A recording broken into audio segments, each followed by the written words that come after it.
বন্ধুরা, আরো একটি ভয়ের গল্প নিয়ে আপনাদের সামনে হাজির হলাম। সাথে আছে আমাদের বন্ধু শফি। তার মামাতো ভাইয়ের জীবনে ঘটে যাওয়া একটা ভয়ের গল্প সে আমাদের সামনে উপস্থাপন করবে। আশা করি আপনারা আমাদের সাথেই থাকবেন এবং গল্পটি উপভোগ করবেন। বন্ধু, শুরু করো। আসসালামু আলাইকুম, আমি শফি। এই ঘটনাটাও আমাদের বরিশালের ঘটনা। ভোলা চরফেশন, আসলে নদী এলাকা তো একটু ভয়, আর ফাঁকা ফাঁকা বাড়ি। আপনার মনে করেন এক একটা বাড়ি অনেক দূরে দূরে, ফাঁকা মাঠ। যাই হোক, গল্পটা এইভাবে উঠেছে, মানে আমি নিজেই ভয় পাচ্ছিলাম ওই মাঠের ঘটনাটা। কিরকম ঘটনা একটু বলি। আমার ওই মামাতো ভাই, যে মারা গেছিল, ওই মামার বাড়ির বড় ছেলে, এবং ওইখানে ঘটনা। তো আমি গেছিলাম এবার 9 সালে বরিশালে।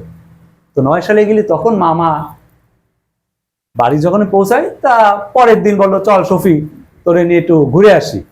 তো ঘুরতে নিয়ে গেছে আমার চেয়ারম্যানের বাজার। চেয়ারম্যানের বাজারটা আমাদের বাড়ির থেকে 5 কিলো দূর। 5 কিলো দূর, কম না কিন্তু। তাও হেঁটে হেঁটে যেতে হয়, কোনো যানবাহন নেই? যানবাহন নেই, ফাঁকা মাঠ, মাটির রাস্তা। তো বলবো কি, ফাঁকা মাঠ, মানে মানে পুরো জনবহুল, কোনো মানুষ নেই, দূরে দূরে বাড়ি। তো যাই হোক, মামা বললো, চল ছবি, তাহলে যাই। বিকেল বেলা রওনা দিলি সন্ধ্যার পরে যে পৌঁছাইছে চেয়ারম্যানের বাজারে। চেয়ারম্যানের বাজারটা আবার এমন জায়গায়, মেঘনা নদীর পারে। তা মেঘনা নদীর পারে, যাই হোক, ওইখানে চাটা খালাম। খাওয়ার পরে বললো, শফি, তাহলে চল, 1:30 বেজে গেছে, বাড়ি যাই। রাত 8:30? রাত 1:30। আচ্ছা। তুমি প্রশ্ন করবো, আমি ভুলে গেলি। তো যাই হোক, রাত 1:30 আবার আমরা দুজন রওনা দিলাম। ভালো লাগতেছে, গ্রামের শহরের থেকে গেছি, ভালো লাগতেছে, হাঁটা হয়তো কষ্ট হচ্ছে না। তো যাই হোক, মামা না, আমার মামা তো ভাই, তো তারে নিয়ে আবার আসলাম। মামার মামাতো ভাইয়ের ছেলের নাম ছিল নসু। যাই হোক, নসু ভাইয়ের সাথে আবার রওনা দিলাম। দেওয়ার পরে মানে চেয়ারম্যানের বাজার থেকে যখন রওনা দিচ্ছে, রাস্তাটা ডাইরেক্ট 3 কিলো পথ, 3 কিলো 3.5 কিলো পথ। আসার পরে একটা বাঁশবাগান পড়ে, বাঁশবাগানের সাথে আবার একটা কবরস্থান। তা কবরস্থানটা পাশ দিয়ে যে এল হয়ে ঢুকে গেছে আমার মামি বাড়ির পথ, মানে মামি বাড়ির পথ। কিন্তু মামি বাড়ির পথটা পুরো মাঠের মাঝখান দিয়ে, দুই পাশে ফাঁকা মাঠ, কোনো বাড়ি ঘর নেই, আছে অল্প কিছু দূরে দূরে।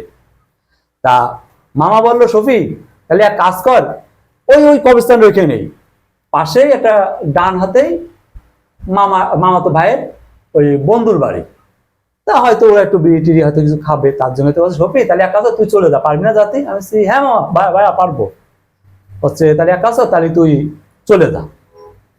তো যাই হোক, আমি কি করলাম, রওনা দিলাম। মাঠের অর্ধেকও না, মানে আধা কিলোরও কম। আসার পথে আমার মনে হচ্ছে কি, আমার পিছনে কে যেন হাঁটছে। আমি নিজের ঘটনায় বলতেছি, আমারটাই প্রথমে বলার পরে তারপরে ওনারটা বলবে। তো যাই হোক, আমি এবার অর্ধেক পথ যাওয়ার পরে, অর্ধেকও হয়নি, অল্প একটু পথ, তারপর আমার মনে হচ্ছে কে যেন আমার পিছনে আসছে। এদিকে কিন্তু ফাঁকা মাঠ, চাঁদের আলো কিন্তু পুরো মাঠ কিন্তু ক্লিয়ার বোঝা যাচ্ছে। আশেপাশে কেউ নেই? কেউ নেই, মাঠ পুরো ক্লিয়ার, এবং চাঁদের আলো পড়ে রয়েছে এই পূর্ব দিক থেকে।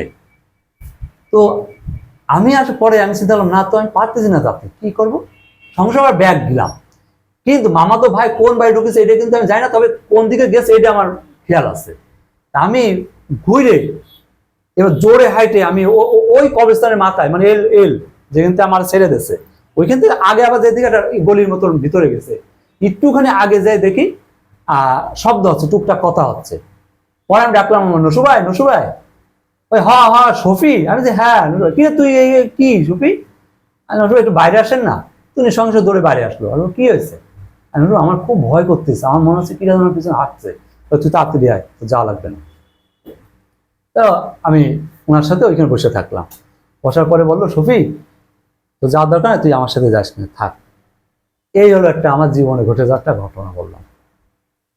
ধন্যবাদ সবাইকে। আচ্ছা, আমরা বন্ধু ছবির মুখ থেকে একটা ভয়ানক গল্প শুনলাম, ভয়ের গল্প। আশা করি আপনারা সাথেই থাকবেন আরো এরকম গল্প শোনার জন্য এবং উপভোগ করার জন্য। সবাই ভালো থাকবেন, আজকে এই পর্যন্তই।